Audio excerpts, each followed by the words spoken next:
सीधी एवं विधि की प्रत्येक न्यूज का अपडेट सबसे पहले पाने के लिए चैनल को सब्सक्राइब करें और बेल आइकॉन प्रेस करें। जन्माष्टमी हिंदुओं का प्रमुख त्योहार है। इस त्योहार को देश भर में धूमधाम से मनाया जाता है। हिंदू मान्यताओं के मुताबिक सृष्टि के पालनहार श्री हरि विष्णु के 8वें अवतार श्री कृष्ण के जन्मदिन को कृष्ण जयंती या फिर जन्माष्टमी के रूप में मनाया जाता है। देश के सभी राज्यों में इस त्योहार को अलग अलग तरीके से मनाया जाता है। इस दिन बच्चों से लेकर बूढ़ों तक सभी अपने आराध्य के जन्म की खुशी में दिन भर व्रत रखते हैं और श्री कृष्ण की महिमा का गुणगान करते हैं। वहीं मंदिरों में जन्मोत्सव मनाने के साथ झांकियां सजाई जाती हैं। 12 अगस्त को सीधी जिले के सभी मंदिरों में श्री कृष्ण के जन्मदिन सादगीपूर्ण तरीके से मनाया गया। ज्यादातर लोगों ने कोरोना के कारण अपने घरों में ही श्री कृष्ण की झांकियां सजाई और देर रात जन्मोत्सव मनाया।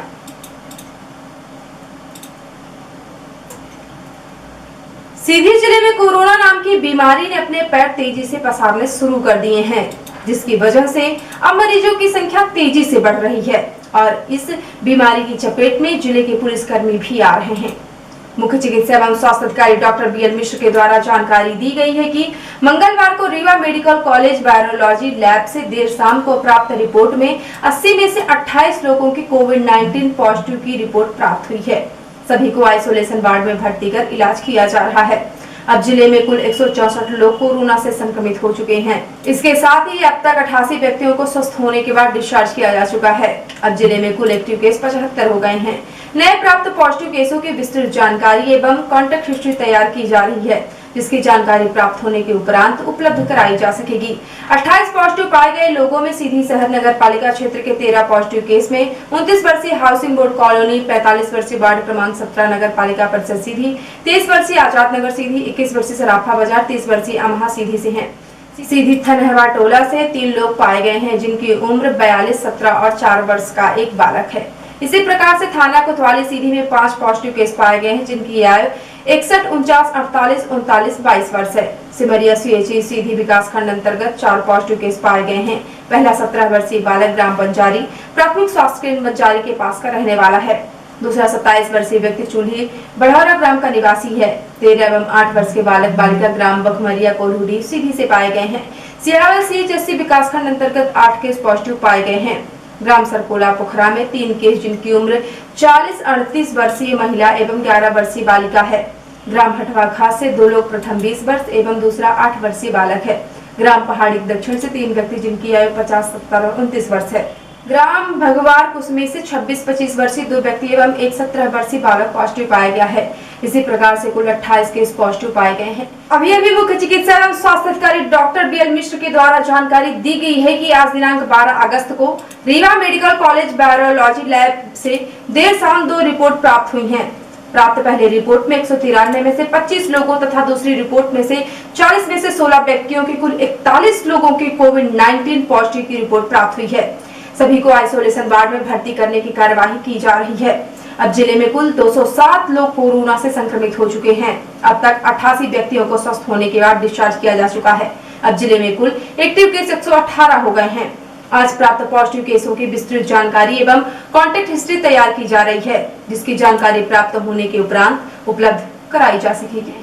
कलेक्टर रविंद्र कुमार चौधरी द्वारा कोविड-19 के संक्रमण से बचाव हेतु सतर्कता एवं सावधानी रखने की अपील की है। उन्होंने कहा है कि जिले में कोरोना संक्रमितों की संख्या में निरंतर वृद्धि हो रही है। ऐसे में नागरिकों की सक्रिय सहभागिता से ही संक्रमण से बचा जा सकता है। उन्होंने कहा कि सभी नागरिक जागरूक रहें और शासन द्वारा जारी निर्देशों का कड़ाई से पालन करें। सभी अपने घरों में ही रहें। केवल अति आवश्यक कार्य होने पर ही घर से बाहर निकलें। घर से बाहर निकलने पर मास्क का प्रयोग अनिवार्य रूप से करें। नियमित अंतराल में अपने हाथों को साबुन पानी से स्वच्छ करें या सैनिटाइज करें। सार्वजनिक स्थलों में 2 गज की दूरी का ध्यान रखें। खांसी, सर्दी या बुखार की समस्या होने पर नजदीकी फीवर क्लिनिक में जांच कराएं। सीधी जिले में कोरोना महामारी ने अपने पैर फैलाने शुरू कर दिए हैं, जिसकी वजह से सीधी शहर और आसपास के गांव में तेजी से कोरोना के मरीज मिल रहे हैं। 11 अगस्त को सीधी जिले में 28 लोगों की कोरोना पॉजिटिव रिपोर्ट आई है, जिसको लेकर चिंता व्यक्त की जा रही है। सबसे बड़ी बात यह है कि 28 लोगों की आई रिपोर्ट में जिला कोतवाली के पुलिसकर्मी भी शामिल हैं। ऐसे में आम लोगों की चिंता अब और बढ़ रही है। कोरोना के खतरे को देखते हुए 12 अगस्त को जिले के पुलिस अधीक्षक पंकज कुमावत बिना मास्क लगाए निकलने वाले लोगों को जागरूक करने, उन्हें समझाइश देने के लिए खुद सीधी शहर की सड़कों पर उतर आए। पुलिस अधीक्षक पंकज कुमावत ने गांधी चौराहे से लेकर सोनांचल बस स्टैंड लालता चौक में बिना मास्क लगाए घूम रहे लोगों और दुकानदारों को जागरूक किया और उन्हें समझाइश दी।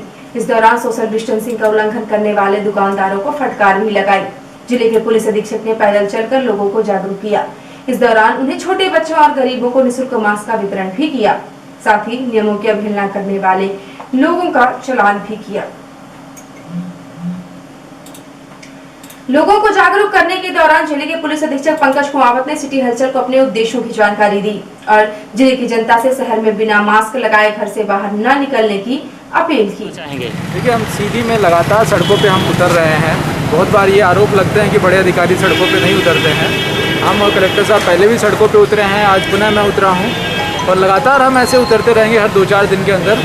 और सभी सीधी के नागरिकों से ये अपील कर रहे हैं, हम विनम्र निवेदन कर रहे हैं कि सभी लोग अपना ध्यान रखें, मास्क पहने, हाथ धोएं, सोशल डिस्टेंसिंग का पालन करें। कई दुकानें हमने यहाँ बंद कराई ऐसी जो सोशल डिस्टेंसिंग का पालन नहीं कर रहे थे। मास्क के लिए जो सक्षम वर्ग है वो भी मास्क नहीं पहन रहा है। जानबूझ के मास्क न पहनने की लापरवाही में हमने चालानी कार्रवाई की और जो गरीब तबका है उसको हमने फ्री ऑफ कॉस्ट मास्क वितरित किए, मास्क पहनवाए और ये सारी कार्रवाई हमारी जारी है। और इसके साथ में हमने यातायात व्यवस्था भी देखी किस तरीके से हमारी शहर की यातायात व्यवस्था मुख्य चौराहे के मार्गों पर किस तरीके से रहती है। इन सभी चीज़ों के बारे में जानकारी ली। हम खुद सड़क पर उतर रहे हैं, लगातार लोगों के बीच में जा रहे हैं, लोगों के सुझाव पूछ रहे हैं कि क्या उनका कहना है। और सभी मीडिया के साथियों के साथ में हमसे आपके माध्यम से सभी लोगों से यही अपील है कि इस कोरोना महामारी को जो है बहुत गंभीरता से लें और सभी नियमों का पालन करें। आमजनों को निकट स्थित फीवर क्लिनिक, उपचार केंद्र, संग्रह केंद्र और नोवल कोरोना वायरस कोविड-19 मीडिया बुलेटिन की जानकारी देने के लिए मध्य प्रदेश सरकार द्वारा सार्थक लाइट ऐप लॉन्च किया गया है। इस ऐप में नागरिक बुखार, खांसी, कफ आदि जैसे लक्षणों की जानकारी प्रशासन को दे सकते हैं। जानकारी प्राप्त होते ही संबंधित व्यक्ति की जांच और उपचार हेतु आवश्यक कार्यवाही की जाएगी। कलेक्टर श्री रविंद्र कुमार चौधरी द्वारा सीधी जिले के समस्त नागरिकों से सार्थक लाइट ऐप डाउनलोड कर कोरोना से लड़ाई में शासन प्रशासन को सहयोग करने की अपील की गई है। यह ऐप गूगल प्ले स्टोर में उपलब्ध है। यह ऐप जियो लोकेशन के आधार पर निकटतम फीवर क्लिनिक, उपचार केंद्र और निकटतम संग्रह केंद्र की जानकारी संबंधित नागरिक को देता है। इसमें अस्पताल का नाम, नोडल अधिकारी का नाम और मोबाइल नंबर, आपकी लोकेशन से अस्पताल की दूरी उपलब्ध है। इसके साथ ही अस्पताल में उपलब्ध सामान्य बेड, ऑक्सीजन सपोर्ट बेड और आईसीयू बेड की संख्या भी लगातार अपडेट की जाती है। मध्य प्रदेश सरकार द्वारा प्रतिदिन जारी किया जाने वाला नोवल कोरोना वायरस कोविड-19 मीडिया बुलेटिन भी इस ऐप में उपलब्ध है। पुलिस अधीक्षक पंकज कुमावत, अतिरिक्त पुलिस अधीक्षक सुश्री अंजुलता पाटले द्वारा जिले में नशा मुक्ति के लिए अभियान चलाया गया है, जिसमें जिले की कई जगहों पर नशे का अवैध व्यापार करने वाले लोगों को पकड़ा जा रहा है। वहीं जिले के पुलिस के द्वारा चलाए गए इस अभियान से घबराकर नशे का अवैध व्यापार करने वाले लोगों ने भी अब तरह तरह के हथकंडे अपनाने शुरू कर दिए हैं, जिसे देखकर और सुनकर असंभव होता है। आज अमिलिया थाने द्वारा की गई कार्रवाई में अवैध शराब का व्यापार करने वाला आरोपी जब पकड़ा गया तो उसके अवैध शराब के व्यापार करने के तरीकों को देखकर पुलिस भी अचंभित रह गई। बताया गया कि अभियान के तहत आज अमिलिया थाना प्रभारी दीपक सिंह बघेल का मुखबिर की सूचना मिली कि ग्राम सुड़वार निवासी मनोज कुमार गुप्ता, पिता राम भजन गुप्ता, उम्र 25 वर्ष, डीजे वाले बॉक्स में छिपाकर अवैध शराब का परिवहन कर रहा है। मामले की जानकारी मिलते ही अमिलिया पुलिस ने घेराबंदी की और आरोपी को पकड़कर चेक किया तो डीजे बजाने वाले बक्से के अंदर देसी प्लेन मदिरा लगभग 2 पेटी के आसपास अवैध शराब मिली। इसे पुलिस ने जब्त कर आरोपी को अपने गिरफ्त में लेकर आबकारी एक्ट के तहत कार्यवाही की है। उक्त कार्यवाही में आरक्षक धीरेन्द्र सिंह बागरी, विवेक अखिलेश तिवारी, श्यामलाल चौधरी, रामनारायण मिश्र की अहम भूमिका रही।